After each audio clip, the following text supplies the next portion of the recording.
You're listening to The Sizzle with DJ J and G Sizzle. We are going to talk about basketball and youth athletics and how this all culminates and how this all becomes one good thing for kids and how they use basketball to not only build confidence, but not just on the court. No. This is how they start to put together basketball programs, and this confidence runs through everything they do in life. So right now, we're not going to hold the people up. We're going to give them what they came for. We're going to give them one of the basketball stars of the area. Can I say of the area, or should I just say of the region? Can I say somebody in the region, somebody who's been around the region for a minute? And Jay, I want to say that this is going to be one of those interviews where we run through, but we're going to talk about a little bit of everything from not just basketball, but how it translates into college, how it translates into professional sports. This is going to be an interview that translates everything that we do. Yeah, it's always good to talk, especially can we say a superstar from the region, who has really went out and become not only a great basketball ambassador, but an ambassador of manhood, who's went out, got his college education, who's going out and doing the things to help youth all over the place. And this is what the stories that more people need to hear about, and coming right out of the Northwest Indiana area. It's going to be a great show today. So this is one of those times when we just sit back, relax. It's 70 degrees in the region right now, and we're just relaxed and ready to hear from one of Indiana's top and one of the finest coming out of Maryville High School, class of 2017, MILEEK MCMILLAN in the building. MILEEK, how are you this evening? I'm doing great, y'all. Appreciate y'all having me. Oh, well, we appreciate you getting here, man. It's a rainy, sunny, rainy, cool, not cool, hot, humid, then not humid day. That's what this kind of day is. So we're talking about basketball, and the reason you're here is because you're talking about not only basketball and youth camps, but you're putting together a youth camp. You are designing a youth camp. You've put together a youth camp. So give the listeners a brief overview. What is it when you talk about this youth camp? What is it that you're actually doing in this youth camp? So, first and foremost, I appreciate you having me, Pops. Appreciate you having me, Unc. It's been a long time coming, but I'm finally here. I'm on the show, and I'm blessed to be here. So, just to share a little bit of information about the camps that I've been hosting recently. I host camps out in Kalamazoo, Michigan. We do all of our camps are nonprofit, and so what we do speed and agility. We do basketball training. And then we also do meditations to end our sessions. But most importantly, we want our youth to understand, to have an holistic approach to basketball and life skills and how they can be transferable. Just to tell you a little bit about my story, I'm from Maryville, Indiana. I went and played. I was an all-state basketball player at Maryville High School. I played 4 years at Valparaiso University, was MVC Most Improved Player back in 2019-2020 season. I later then further my education at Western Michigan University, where I just received my master's degree in sports management. And I had offers to go overseas last year. I hurt my knee, and so I came back to school to finish up my degree. And I dove right into athletic administration work. And so there I was able to see, I went through a rough period, man. Getting hurt right before signing my contract to go play, and I was kind of stuck in a position where I was like, man, all I knew was basketball. All I studied was basketball. I put so much time and effort into basketball, and so once I was able to get into athletic administration work and work with an executive staff, I saw exactly how those skills I learned in basketball, teamwork, discipline, commitment, resilience, problem solving, things of that nature, it all transferred to the business world. It transferred right over smoothly. I didn't really have any hiccups as far as being able to build with a team and build projects and carry things out. I learned a bunch of different skills, and so what I've been wanting to do is I want to pour back into the youth and get them to understand that, basketball is a ticket out, but it's not the only ticket out. And I've been fortunate enough to use basketball as a vehicle to get me to places that I need to be in life. And so with these camps, that's exactly what we're doing. We're being intentional with the way we teach. The programming, it's all teaching the game of basketball in a holistic approach to how these skills can be transferred over in your everyday life. So let's talk about a holistic approach. You mentioned that a couple of times, and we've talked about youth development as far as sports in particular, when we're talking about youth development and how that helps children in any physical activity. But it develops the soft skills, it develops the high impact skills, decision making, teamwork, leadership, all of those things. But how does the holistic, when you say holistic approach, what is the holistic approach to training and teaching children basketball? Yeah, so for me, it's all how it's all connected. You know, when we train hard, you know, we always talk about, you know, giving max effort, being able to compete at a high level, you know, being resilient, working with your team, being committed to a plan. And so when we teach that you have to compete every day, you know. This world is competitive. It's about who can come out on top, you know. But in competing hard and giving your max effort, you learn how you learn a process. You learn how to become process driven rather than outcome driven. And so it's a mindset that we're teaching through the game of basketball. It's, you know, I'm putting my first foot forward in everything that I do. I'm competing hard.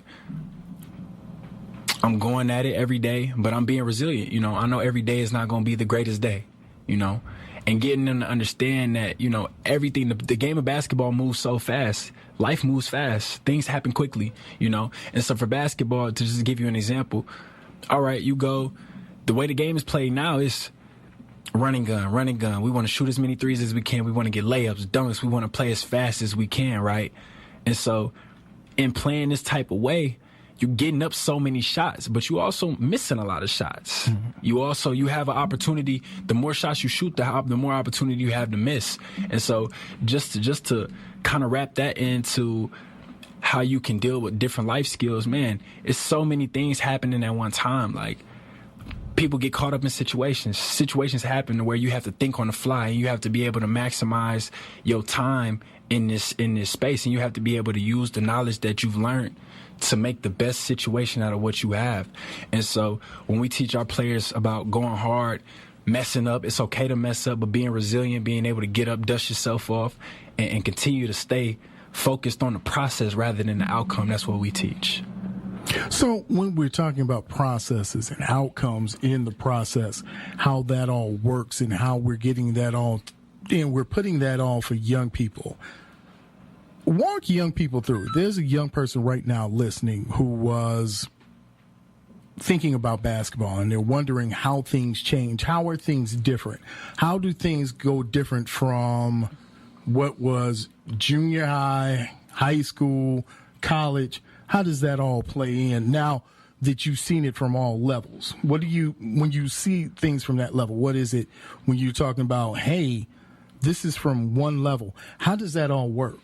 Yeah, so for me, man, the levels gets more difficult.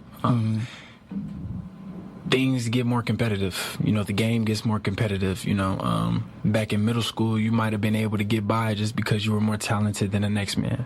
But when you get to high school, it's a bigger pool. You know, it's more players, it's more competitive.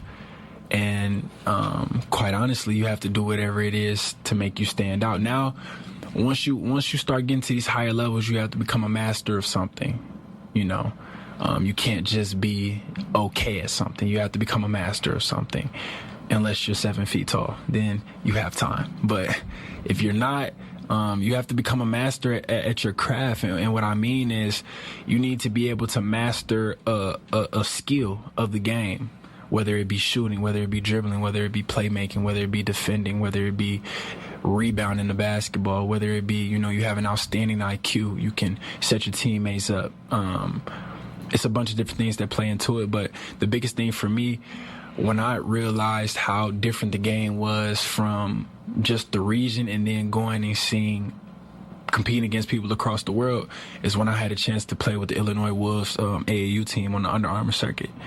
And my first trip was to New York. We had an Under Armour circuit session out there. And, man, I remember I walked in the gym. I seen Jason Tatum there in the gym. I seen Miles Bridges in the gym. I seen Thon Maker in the gym. I seen a bunch of these pros. And these guys were about to go to college. And then I saw the people that was playing there. Just a different type of ball game. It's the athleticism you see is off the charts. The length of these players is ridiculous. They really look like freaks of nature. And so once you get to this level, people are much quicker than you. They're a lot stronger than you. They're a lot more taller than you. And they're just a lot more athletic. Like, you have to have something that you master. Like I said, it just gets a lot more competitive. What is, if you're talking about mastery, what's your master thing that you do now versus when you first came into college? What is it that you do now that you've mastered over that time frame from your undergrad to graduate? What is it that you master now that you didn't do before? On the court? Mm-hmm. Shooting the basketball. Shoot the basketball at a high clip. Going in to college, I was more of a low post player. I didn't really master any skills. I had upside. Mm-hmm. I had a lot of potential. I had some game too, don't get me wrong, but I didn't have a master skill, I felt like. Now I'm able to shoot the 3-ball at a high clip, shoot mid-range. I shoot the basketball very well. Mm-hmm. And so I would say that's my master skill. Is this something that as you're teaching kids, how do you say to them, well, hey, you need to focus in on shooting, or hey, you need to focus in on dribbling, or hey, you need to get into this mindset? How do you work that, especially in your camps or as you're working with kids on a daily basis? How do you focus that in? How do you get to tap in to that one thing for young people? Well, so for my kids, we want to give them a foundation of things to start off with. And so we take it back to the basics. We do mic and drills when they first come in the gym.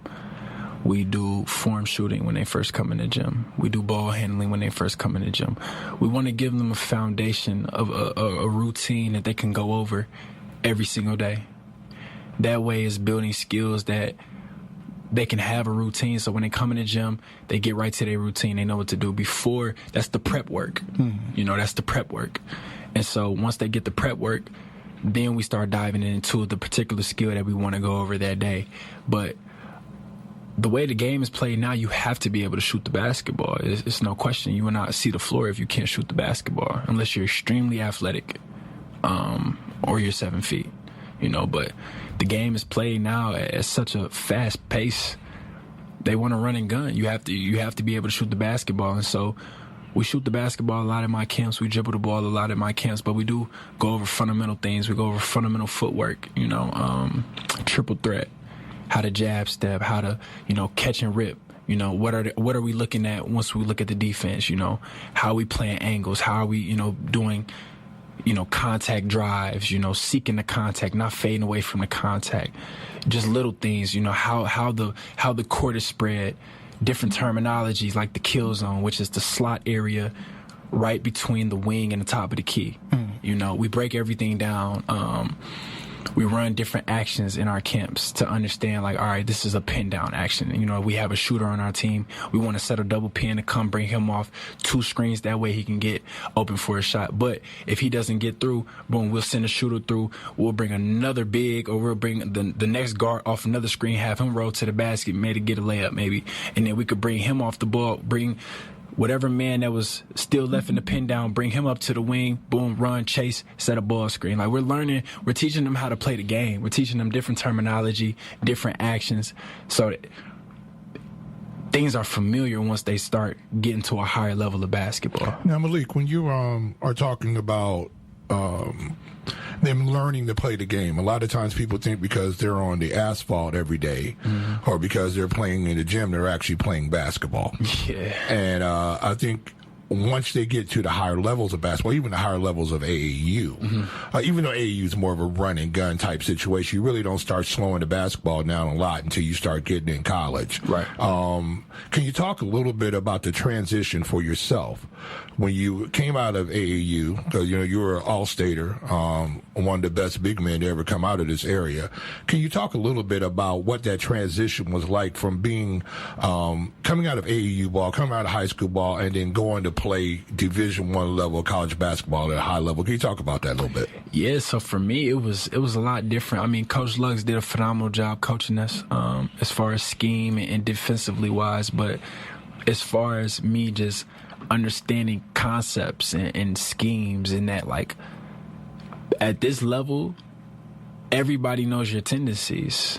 Like when I was at Valparaiso my freshman year, like, we would have film study over a team the whole week just to prep for a team. Like, this is what they're going to run out of timeouts. This is how they're going to get into their actions. This is the player they want to run everything through. It's so much money inside of this. Like, everything is business, is serious, Malik, so, do you think that at the AAU level, do you think there needs to be more emphasis put on actually learning to play the game? Because a lot of times the AAU ball, it's just the athlete going up and down the court. We're fast breaking. We're going to might look like we might play some defense, but we're not really going to play it. Yeah. Because we're looking to get this 30 ball up there if we can get it, in the AAU game. Can you talk a little bit about that? Because I'm wondering if that style of basketball, is that really helping guys when they go into playing at the high level, or do they almost have to relearn basketball again if they haven't come out of a real structured program? Can you talk about that a little bit? Yeah, so my thoughts on that is that, I understand why they play that way in AAU, because it's just you're playing so many games and, you're trying to sell yourself, But once you get into these programs, now it's how can we best use you to maximize our program? And so I believe that you should be getting taught how to play the right way in AAU. And I think I believe that, it's time to start implementing that way of playing, because kids get to the next level and they struggle. They've been ball dominant their whole lives. Yeah. They've always had the ball in their hand. They've always played this certain way.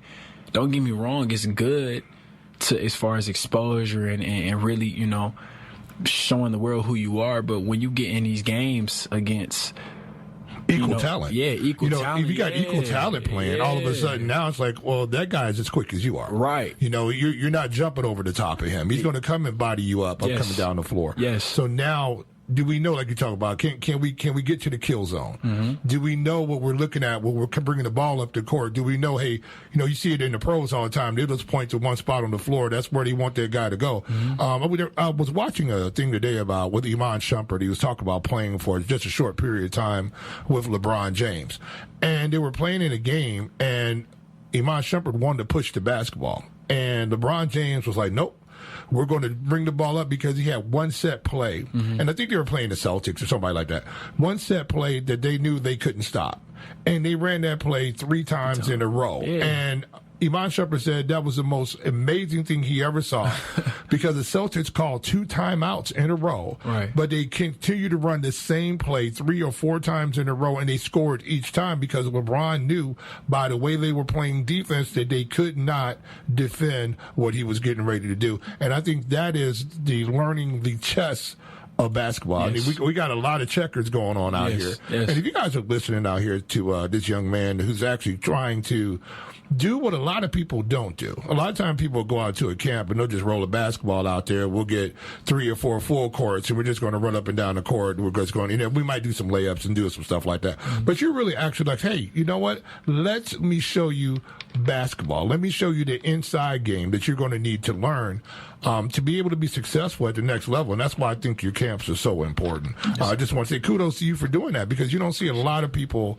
actually doing it. You see some coaches trying to have those coaching type camps, but an actual player who, if you guys don't know, his dad really didn't describe MILEEK MCMILLAN. I don't know if you guys have ever seen him really before, but he's like 6'9" and like his stocking feet, and he pats you on the top of the head when he walks by. He's that guy, you know. You know what I'm saying? And so, and he's been patting me on the top of the head since he was about 14. That was one thing I'm not appreciate that either, but it's just exceptional what you're doing. Can you talk a little bit more about your camp, about what a camper can expect to when he comes up there? What's it like when he comes up there? What type of energy is he going to have? What's going to be going on? Yeah, so I mean, when you come to camp, man, just expect to get better. And so, you know, the intensity is high as soon as you walk through the door. It's a family oriented type of feel when you walk in the door. I mean, we're gonna make you feel like family, because once you enter our door, you become family, you know.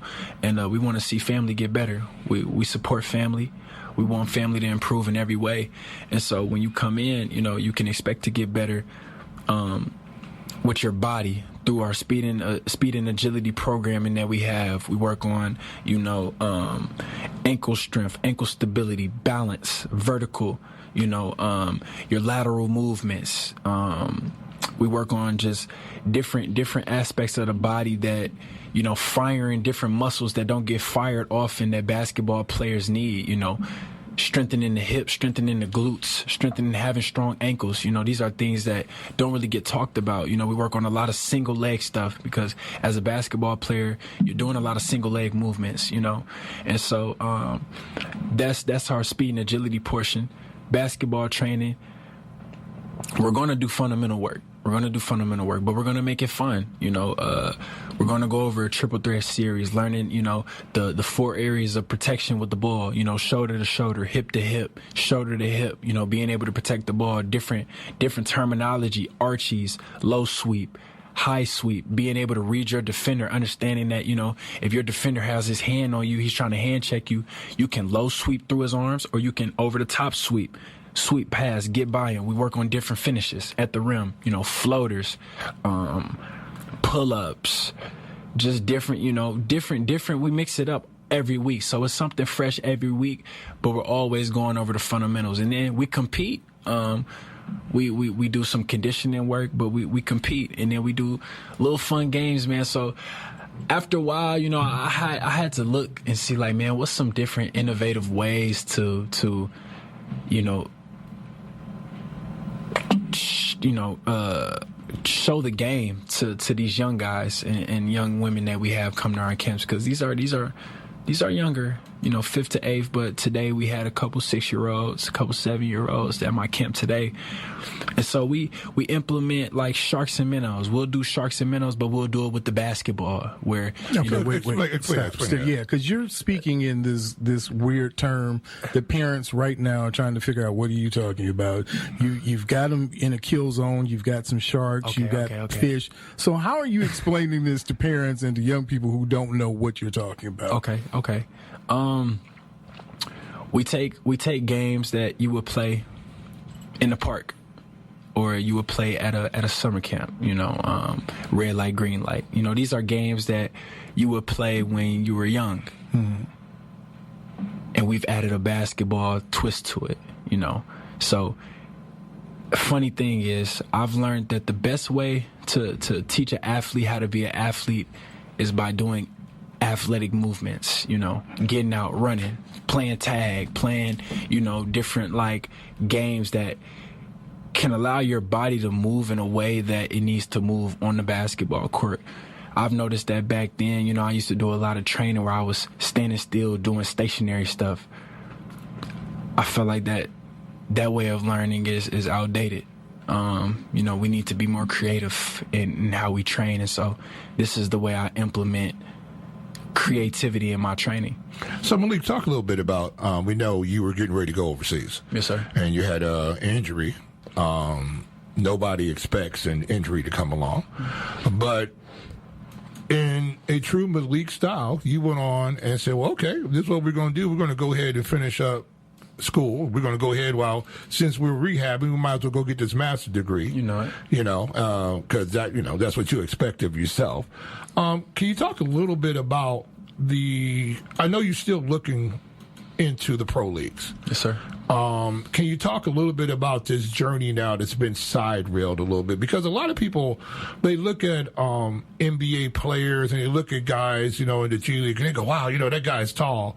You always get that question, how come you didn't get to the league or whatever? Can you talk a little bit about just the process of just you've been invited to play overseas. Yeah. You've been, to play in a pro league. They're ready for you to come there and go play. And we see a lot of people take different routes yes, sir. to the NBA. We see guys going through the G League. We see guys going overseas. We see a lot of things like that happen. You see a lot of overseas ball players actually making huge impacts right now in the NBA. And guys who went over and learned that brand of basketball yes, sir. have a decided advantage. We know they know how to use space better than guys in the NBA. We see the Luka Doncic of the world. We see Joker. We see these guys who are able to get free. Can you talk a little bit about this process for yourself now? First thing, how's the knee? It's healthy. Yeah. It's healthy. It's strong. And so, with doing that, you're getting yourself physically ready to. But can you talk a little bit about just that process that you put yourself through daily? Because you guys, what's your body fat, Malik? I barely have any. What, you like 4%, something like that? Yeah, something like that? Yeah. Well, you're like 6'9" and some change. Yes, sir. You're about, 240? 235. 235, yeah. And you could pick up a side of a car and carry it up the hill. If you guys have not regularly seen an NBA, you're actually the prototype of an NBA player.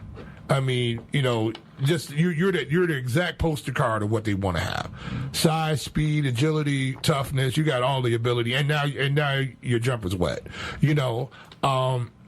Can you just talk a little bit about that process? Because we know, like you said, you have to be exceptional at one thing, and I know you are an exceptional shooter. Can you just talk about that day-in process of you preparing yourself?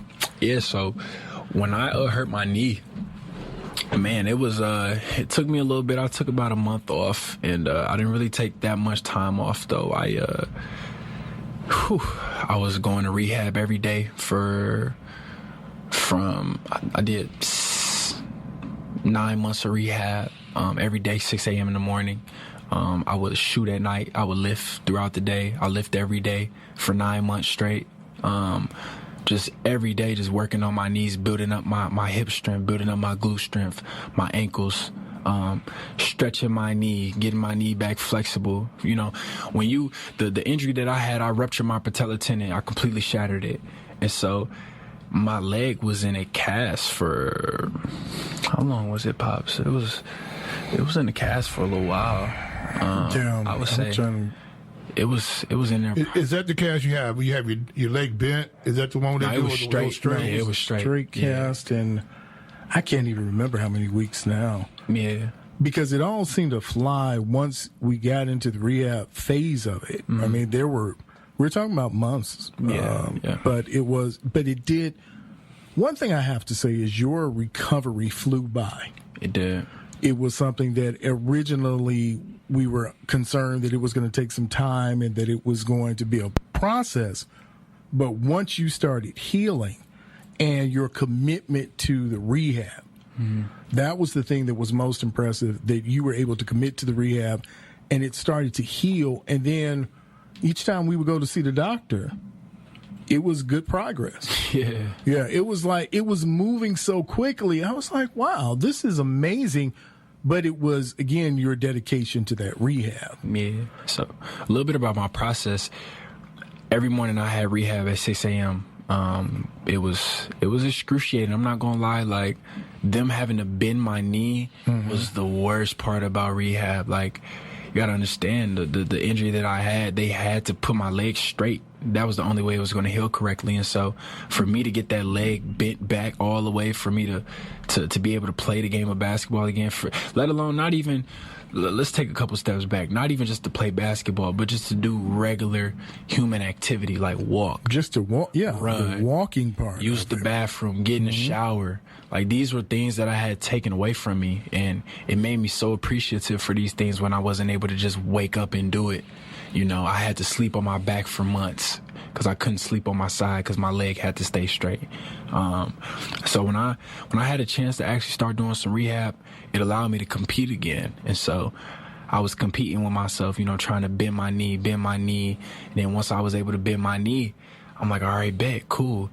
Let me start getting back in the gym. So I was doing pull-ups, push-ups, sit-ups. I was doing these things every day for months. I would go in the gym. And this is how I got my shot really good. I would go in the gym and I would shoot 500 form shots a night. 500 form shots, 700. Then once I start getting a routine, 600 a night, 700 a night. I got up to 1,000 a night. Now we know some of the great shooters. That's what they do. That's what they do. We've actually talked to some of the shooters in the region. We know the Larry Birds of the world. We have a couple other great shooters at the front. They know they get up 500 to 700 to 800 shots a day. Yes, every day. And we had talked about that over the years. About getting up those shots. It's just something you just have to do, and you see the results of it now. Yes, you look at there's great 3-point shooters out there. They look like they're making layups from the 3-point line. Yeah, it's effortless. And it's effortless. And then when you, like you said, you're getting 700,000-800,000 shots up a night. After a while, it just becomes automatic. Yeah. And so if they leave you open, if you leave it open, you're gonna let it fly. And this is without jumping. I wasn't able to even jump for a while. Yeah. And so I was sitting in a chair first. I started off sitting in a chair shooting 500 jump shots. Right. 500 form shots. Then when I was able to stand up, I was doing form shots, being able to step back a little bit, do mid-range. Then I was doing 3-pointers without jumping, form shooting, right? And then I would do my ball handling routine, not moving fast, but just being able to make sure the ball was secure. Mm-hmm. It's a strenuous process, you guys. If you haven't been through a knee injury, it's something that it takes a lot of mental toughness to get through, especially to get back better than you were when you left. Right. I've been fortunate enough and blessed enough to be in a situation where I have access to people. I have access to equipment that has allowed me to be better than I was when I got injured. And so, that process, it takes a long time. It forces you to be patient. It forces you to listen to your body. But it forces you to get better, and it forces you to push yourself to see it through. And I remember I had countless nights, man, where I'm like, you know what? This is even worth it. This is even worth it. And I would call my dad. I'll be like, Pops, man, this is getting tough, man. Like, I love ball, but like, bro, is it even worth it? He like, you got to see it through. You got to see it through. And so that resonated with me. So now I'm back. I head to Portugal. I signed a deal in Portugal. I head out there in September, and it's been a blessing.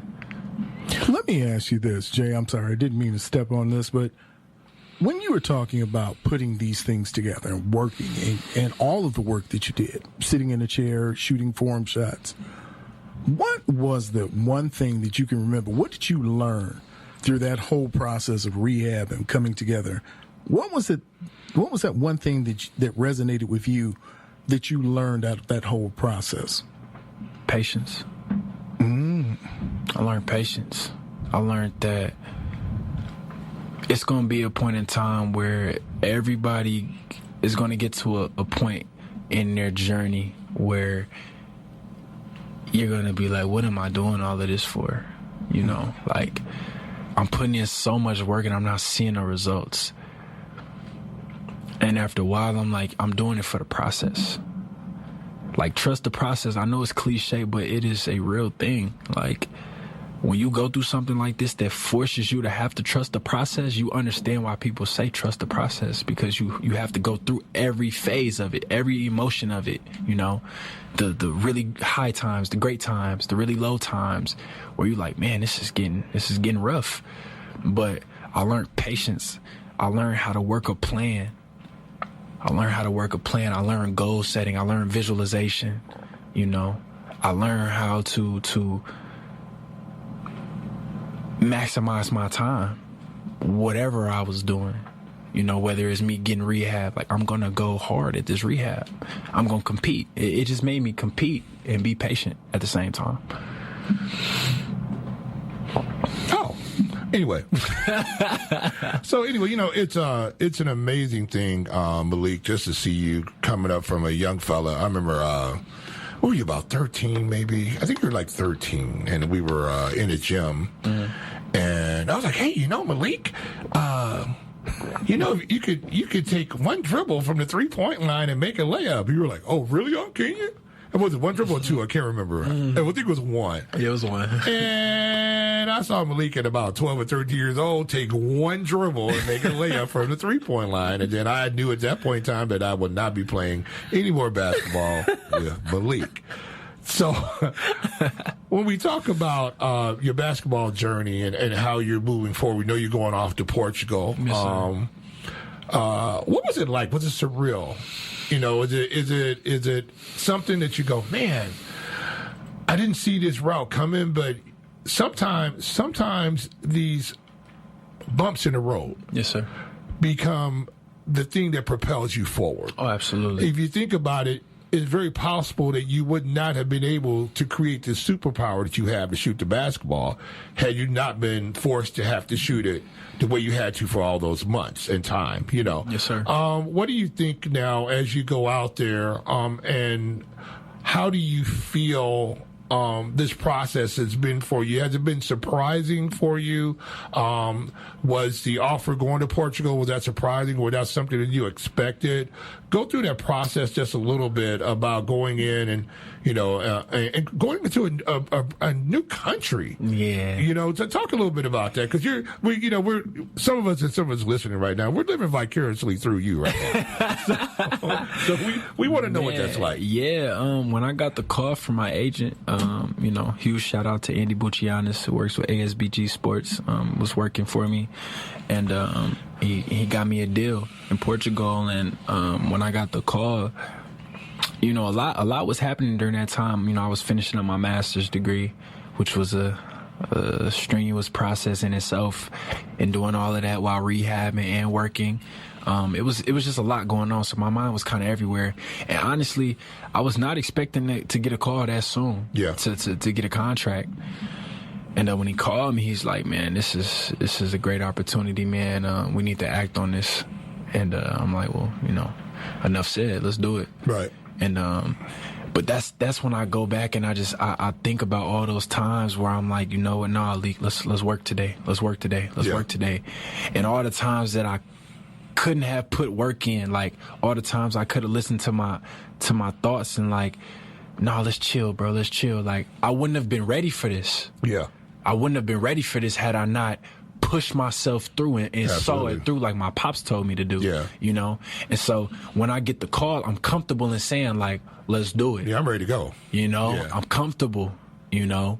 And so it's definitely a surreal moment, man. I get to play in another country. I get to network out there. I get to experience life. I get to live in another country, man. Like, it don't really get no better than that. And this is cool too, especially about your brand. Yes. You know what I'm saying? You're going to be one of the few pro basketball players that actually have a master's degree that's not from the Ivy League. You know, I mean, just one of few. And your degree is in what you're doing. Exactly. Which is amazing. I mean, you know, just the contacts you're going to make. I mean, and I'll be surprised. There are going to be guys coming to you for advice. Hey, how do you do this, man? How does this money work like this? Which is going to be interesting. It's going to be like you're going to be new, but it looks like this position was just carved out. Yeah. Exactly for you, you know, to be in this line right here. You know what I'm saying? It's just really amazing. An amazing point in life that you're in right now. Yeah. And this is what I think for your young campers when they're coming out, you're going to get this type of perspective. You know, you have some camps out there with guys who played in the league and so forth and so on, and they played and they're going to show you a couple of things. But you're actually coming out to see a guy who actually had to grind his way. Yes. You know, who actually understands what it's like to have doubt. Who's sitting on the bed at night, or, you know, after a hard workout, or in the morning before you're getting ready to go out, go, man, you know, it's tough. It's tough. And this is what I really want to do. Yeah, these are real thoughts that you have. Absolutely. You know, and then you're walking into the gym, your body's walking into the gym, but your mind is not necessarily going with you. I've been there many nights. Yeah, you know, but the key to life is persistence. Persistence. You know what I'm saying? And I think that's one thing that you embody. And I think that's what, when these young campers are going to come out to your camp, you're going to listen to a guy, hey, you know, basketball is life. Yeah, we all know that. But you also have to create a life within basketball. Mm-hmm. You know what I'm saying? You have to go and say, well, okay, hey, look, man, I need to make sure that my grades are together. You know, some guys think, hey, I'm going directly to the league, and they let the grades slide a little bit. Well, you never know if the unforeseen is going to happen. Yeah. You know, and how many guys have you found out that things happen and all of a sudden they don't have, and we're not talking about falling back on, we're just talking about something to fall forward on. Right. You know, you have to give yourself as many options moving forward as you possibly can. You never know what life is going to be like. So it's just interesting when people come out, especially young people, come out to this camp, that you're not going to just get a guy who's going to teach you how to dribble. You're not just going to get a guy to teach you how to, you know, how to make a layup. You're not going to get a guy to teach you definitely how to teach you how to shoot the basketball. But you're going to get a guy that's going to tell you how to function in life. Yes, and I think that's the most important thing. And I think as you go on throughout your career, basketball, mentoring, and all that, I think that's your calling card. Yeah. You know, that this is, hey, man, I'm going to teach you about life. You know, I'm going to teach you about ups and downs and getting yourself prepared for it. And the amazing part about you, they want you to work and get your doctorate. Yes, sir. You know, which is amazing. How old are you, Malik? I'm 24. 24 with a master's. I couldn't even spell master's when I was 24. I would have just said M.R. period. It'd have been Mr. You know what I'm saying? So it's just an amazing, you know, job that you've done. You know, and it's just, you know, young people like you don't get applauded enough. You know, that, and I think we need to give flowers when flower. Actually, you need a whole bed of roses. Right now. I deserve that. Yeah, a whole bed of, absolutely. I appreciate it. Because you know what? Because you are the type of person that should be in the newspaper. You're the type of person that needs to be interviewed out here. Like, hey, this is a guy who, yeah, you have a really good family. Your family's great. Yes, but you had to make things happen. Absolutely. For yourself. It wasn't no silver spoon for you. You know, I know how hard your parents work to make things work for you, your grandparents, everybody getting stuff done. But we know these are people that get up and grind every day. And so nothing was given to you. You had to go out here and make it happen. And so I think that's a story that needs to be told. Because a lot of young people out here, they think, well, I don't have an opportunity. But you're like, dude, you make an opportunity. You make an opportunity. And I came right here from the same neighborhoods you came in. Exactly. I remember, what was that game we played, right? You were playing, where were you playing in Gary?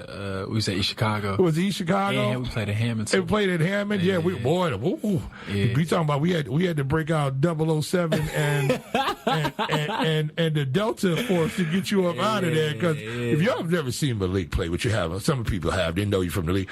Malik's a very intense fellow. Yeah, I would say. Yeah, you know, and takes no guff. Guff's old people word for crap. And but Malik, as his father called it, he's gonna put the foo fops on you. You know, and but it's just great to see what's going on with you, man, and how you're moving yourself forward. You know, we haven't talked with the camp going on. It's going to be where? So the camp is going to be in Kalamazoo, Michigan. Okay.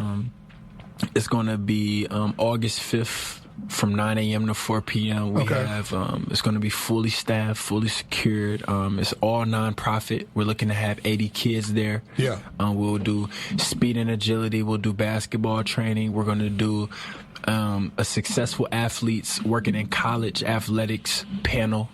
I have 2 brothers that I have on there that I'm really good friends with, and then we'll have a 8-team single game elimination. Now let's talk a little bit about Kalamazoo, Michigan. You make this drive on a regular basis to Kalamazoo. Yeah. How far of a drive is it? About an hour 40. An hour 40, people. Yeah. And y'all think Kalamazoo? Oh my God, we driving to Canada? No, you're not going to Niagara Falls. No. You're going under 2 hours. Under 2. It's a shorter trip to get to Kalamazoo than it is to Indianapolis. Absolutely, and you know how y'all like to roll to the nap. Mm-hmm. You know what I'm saying? Mm-hmm. This is an opportunity for you out right now. We're going to actually give you some more information later on about how to get in touch with Malik and be part of this camp. Yes, sir. But look, if you have an aspiring athlete that's playing basketball right now, 2 hours to change his life. If you want your kids to do better, you have to get them around better. And that's just the most important thing. I think that's the power of athletics. A lot of times people talk about, well, you know, all of our kids, you're always trying to force them into athletics. No. Not forcing them into athletics. You funnel them that direction. Yes. Because that's where you find positivity. That's where you find teamwork. And also, that's where you find where people can create a place of well-being for themselves. Community. Community. There's nothing like being around those 15 guys on a regular basis and your coaching staff and friends that you've made internationally and nationally all around. This was the most important thing I think athletics does, is that it gives young people. No, it unites people. Absolutely. Yes, sir. And I think that's what, and it can unite them with their purpose. Yes. It's because you followed basketball. I remember many a day, you playing AAU ball, and, what was it, the walking tacos used to get over at the AAU games? a lot of walking tacos. Look, I used to get a lot of those phone calls. Hey, bro, I got the walking taco. I'm sitting up here, and especially when you're sitting up in the bleachers up there. But G, talk a little bit about that, about just being on the support part of this and how important it is for parents to support the young people, because Mileek's story should not be unique. Malik's story should be a story that a lot of other places and people can talk about, because there are opportunities to go. You finished college, in 3 years? Mm-hmm. Finish college in 3 years. That means you went over the summer. I mean, everybody, if you go to school, you have opportunity to do that. And so talk a little bit about that, G, just about the supporting of Mileek, and we all know it's a sacrifice, but as a parent side of it, just talk about that a little bit. Well, one of the things, just as he said, you had to trust the process. We started with a plan, and shout out to Pastor Steve and shout out to FCC, because it was in the gym that we were watching it. And if you remember, your uncle and I, we were there in the back, and I remember thinking, this young man has something. I said, a lot of times you look at kids and you're like, I don't know if they really can play. And you think, okay, well, it's my child, so I'm not going to say anything. But then I looked, I said, no, there's something there. And I turned to your uncle and I said, this kid can play. Well, I'm an evaluator of athletes. Yes, fine evaluator. I just am. I can tell within about 30 seconds or so if they have athletic ability enough to move it to the next level. Yes, sir. And when I saw you move, and it wasn't the going north and south, is when I saw you move east and west. And you're talking at 12, 13 years old, you were 6'3" then, and you still had a little bit of your baby weight on, still a little chunky, but you had this athletic ability, and I looked at him, I was like, this just might be it right here, and look at the hard work that you've done over the period of time. I mean, to go from that point to this point is amazing. When you walk through the door, you have to duck your head coming in the door, and it's just like, oh my God, can I take 2 seconds here? All right, so anytime we go somewhere with Mileek, all right, as soon as we walk in anywhere, all the heads turn. Because they're all like going, they gassing me up, man. No, it's real. Who is this guy? And I got to get on point. You know what I'm saying? I'm looking like I just got hired by the Inch-Eye Private Eye Mileek security detail, and I'm like, oh yes, sir, sit right over here, sir. Clear. We start breaking. I keep red ropes into my car. I just wherever you are is VIP. I just section that section off. But it's just one of these things, just to see you progress like you did and put in the work. Yes, and good things happen when people put in the work. Absolutely. And I think this is the most important thing. I'm taking Greg Shine because that's what I do in my life. But the thing about it is, from me being on the other side of it, from afar, close but from afar, I was just so amazed at the stick-to-itiveness, of what you had been able to accomplish, and you've always stayed grounded. You never, because you could have the big Mileek head, and the big bobblehead, we couldn't even get you through the door. You've never been that guy. Yeah. You've always been the guy. You've always been like you sound right now, the humble guy, and you're going to put in the work. I mean, you're good. You can shoot it. I know you're going to go out here and let it fly. That's what you're going to do. But it's just amazing to see. And I know from Greg's standpoint, I know, to be right down the hall from that guy. You know what I'm saying? To be down the hall. We used to laugh so much about the gym shoes. Yes. We if you ever want to see some pairs of athletic apparel, Mileek had them. you know, sure. and it was always funny to literally stack them down a wall. I mean, not one high, but two high, but three high sometimes of shoes in boxes because that's how you roll. Yeah, I love shoes. I love shoes. Yeah, you know, and it's just amazing a little bit. Okay, so got to tell this story. Oh yeah, now since we're gonna go down memory lane. So one time, you know, the king of the sneakers here, he's the sneaker king. He decides he wanted to do his thing in school. So his mom had just gotten him. He had ordered in some new shoes. I'll never forget. There's some KDs. And he got him. And I was like, oh, okay. So you want to act like that at school. So I took him.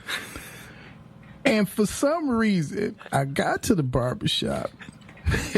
And my boy was like, dog, it'd be hilarious if we sent him a picture with the shoes. So we took the picture with the shoes. And I'll never forget. He saw the picture and he was like, oh my God, not my shoes. And I, as a father, I love them shoes. Yeah, Man. I felt so bad. I was just like, oh my God, what have I done? And to this day, when I see my man E, shout out Chappelle, when I see E, he laughs about it. He was like, man, you remember that time we took your son's shoe? And I was like, yeah. And he was just like, you let him touch them? Oh my God. And from that, tripping, yeah, well, I mean, but those are stories you learn to pass down. Yeah. And now, as you've matured, and I have to say it since we're sitting here, of my three sons, I probably haze you up the most. And not just hazing you up to haze you up, but I haze you up because it's to prepare you to get ready. Absolutely. Because there's a day and time when you have to be able to stand on your own. And you're going to have to make some decisions out of what you've learned through the stick-to-itness, the seeing it through, being able to be committed to something. And at this point, when you're putting this camp together and you're getting all these kids to get involved and you're getting people to donate their time, Yes, sir, and their effort, that's the most important thing. As you're learning this process, you've got to pull people in and be able to, you got to work with people you don't like. Mm-hmm. You got to work with people who are out to do you harm. You got to work with people who don't have the same vision that you do. right. Everybody is on the bus, but there's only one driver of that bus. And sometimes people say they understand the vision, but they don't know the vision. Right. They only are, they can only get it as far as you're driving them and leading them. And that's what you have to do in setting up for this event for these young people. So while we're here, I know that you're working with a partner group and you're working with a group now, but let the listeners know who want to support, follow you, know how to get their children involved and young people in their lives. What's the group that you're working with? Who are you working with? And how do the listeners get in contact with you and find you through social media? Yeah, so I am the director of basketball operations for Kazoo Leaders, nonprofit 501c3 in Kalamazoo, Michigan. The best way to get in contact would be to email me at MILEEK, MILEEK, McMillan, MCMILLAN 1, the number 1, at gmail.com. And then you can also direct message me on Instagram at OGLeek22. That is OGLEEK 22. Follow me, I'll follow back. Direct message me, and we can go from there. And you also too can contact us at the SIZZLE. Yeah. And we'll get. I think we probably can get some information to them some kind of way. For We sure. can cans with a string attached to it, Yes, smoke signals, Yes. carrier pigeon. We could get something up to Kalamazoo. Yes, you know what I'm sir. saying? And anytime you need to follow him or any of our guests, you can always follow us on the SIZZLE anytime on any of our social media platforms. That's the SIZZLE 219. Or you can leave a voicemail message in our voicemail bag, which is area code 219-885-9156. That is 219-885-9156. I'm going to say it again for those who are uninitiated. For a third time. 219-885-9156. You can not only leave a message, you can always get in contact with us. You can find out about guests, what's going on, not only with the SIZZLE, but with what's going on now with KZU leaders, and how we all are part of this growth, and we're a part of this plan, man. It's a movement. Yes, sir. It really is a movement of things that we've got to do and get ready to get done. So I'm just excited, man. I'm excited. When is this camp again? And where is it? I mean, well, we know it's in Michigan, so it's in Michigan. Yes, sir. When is this camp again? It's August 5th. August 5th, which is a Saturday. So it'll be Saturday, August 5th from 9 a.m. to 4 p.m. And you know, the SIZZLE, I think we're making a little road trip coming out there. You know, we had a family there with me. I think we might have to come out there and bump the ones and the twos out there. You know what I'm saying? We gotta bring some old school, and then we also drop some new school out there. Look, young campers, they're gonna have a good time. You know what I'm saying? This is what we're gonna do. Hey, it's gonna be a real party up there. It's gonna be a good time, fun. Yes, sir. It's nonprofit too, y'all. Y'all come, and we're doing backpack giveaways with school supplies. We're gonna put a portfolio on there of the information that we're going over. We're doing classroom breakdowns with teachers that's going to come in during the tournament times. We're going to go over goal setting, visualization, meditation, and we're going to teach each other how to play chess. You know, these are all mindful skills and activities that can allow you to use your mind and to be able to think and slow yourself down. I'm honestly sharing my regiment with the campers. These are the skills that I had to take and learn during my time of getting back to 100%. You know, these are the skills that I had to learn and teach myself to improve my well-being in my everyday life. And so I just want to share my regiment with the youth and provide you guys with some gems. And here's the thing about two people. I know Malik won't blow his own horn, but I'll grab his horn and blow his horn all the time. This is a young man. If you're looking for a mentor, for a young person to follow, right? This is a young man who graduated college in 3 years, right? Who is an all-stater coming out of the state of Indiana, who now at 24 years old has his master's degree in what? Sports management. His I said a master's degree, not just a master's degree in sports management. And he just signed a pro contract to play basketball overseas. How you got all of this done, how you got through college, got your master's degree, how you stayed in it. You guys don't know what type of shape this guy is in. How you did, I'm amazed. I mean, you've lived a lot of lifetimes in a very short, you lived a lot of people's dreams in a very short period of time. And now at 24, I mean, there is no sky above you. There's just stars. We ain't worried about clouds now. You know, you out by Pluto and Saturn. You out there. We're gonna have to name a constellation after you.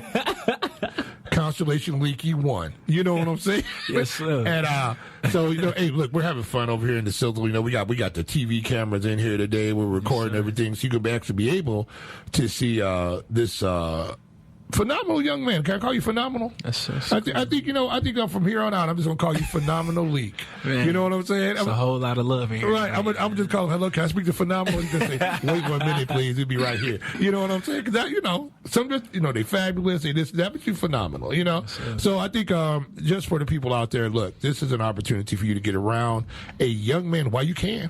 Yes, sir. You know, get around a young man who's going to make a difference. You just begun. Sure. You know, you just begun now. This is you're looking at a situation that Malik will be a pro basketball player with a doctorate at some point in time. You know what I'm saying? And you never know where you're going to be able to go. And the thing about you is that you're willing to come back right into the heart of the Midwest, right here on our show, right in Gary, Indiana. And you're here saying, hey, young people, if I can do it, you can too, because I'm a product of you. Absolutely. And I think that's the most important thing. I think a lot of times people look at these people and go, these people aren't real. I'm telling you he's real. I know he is. You know what I'm saying? There every step of the way. Every step of the way. And so you have opportunity to put yourself around. This is time. Look, August 5th. Yes, sir. Y'all get up in the morning. Go to, now remember, the first time we were going out to, Michigan was the first time I went to Chick-fil-A. Remember that? Mm-hmm. And we had the chicken. Do you know I went back over the other day? It was in the afternoon, and I think I was like, "Hey, can I get a chicken and biscuit?" And the lady looked at me. Trying to go crazy. Excuse me, sir. We stopped serving those biscuits at breakfast time. I'm like, See me, you ain't got them chicken and biscuit sandwiches all day? Yeah. Man, I went and got them 12 nuggets by the time I got to the stoplight. They was gone, but they was tasty, though. Hey, man. But, so anyway, just proud of you, man. So proud of what you've been doing. So proud of what you're going to do. Thank you. And, it's just going to be amazing. And, I got to start speaking Portuguese or something. I'm going to come over here. You're going to have to tap in. Yeah, I'm about to tap in. I'm about to learn, too. Yeah, I'm about to come. Yeah, you're going to have to get on your Rosetta Stone, man. I'm just going to, I just want to eat the food from the stands on the outside. Like, that's all. I would say, can I see El Phenomenal? He's over there, So listen, Leek, you're going to have to tell people again, how do they follow you on social media for those who want to follow, support, and want to know what you're doing on each step of your way? What's the best way to follow you on your social media? Instagram, OGLeek22. Again, OGLEEK22. Follow me on Instagram. I'll follow back. Let's connect, man. Let's connect. Reach out to me. Ask me anything you would like. I'm willing and open to answering any questions that you might have, and I'm here to listen to your story. I want to help. Hey man, you can't beat that. Now, if there's no other better way to end the story but saying, listen, you're here to help. So you know who this is. This is the Sizzle in the building here on WGVE 88.7. And our guest for this evening right now, MILEEK MCMILLAN, man, a KZoo leader. Yes, can I say that? A KZoo leader. Yes, sir. The director of sports for KZoo Leaders, MILEEK MCMILLAN in the building. You know who it is. You know what it is. It's the Sizzle here on WGVE 88.7 FM. You're listening to The Sizzle with DJ J and G Sizzle.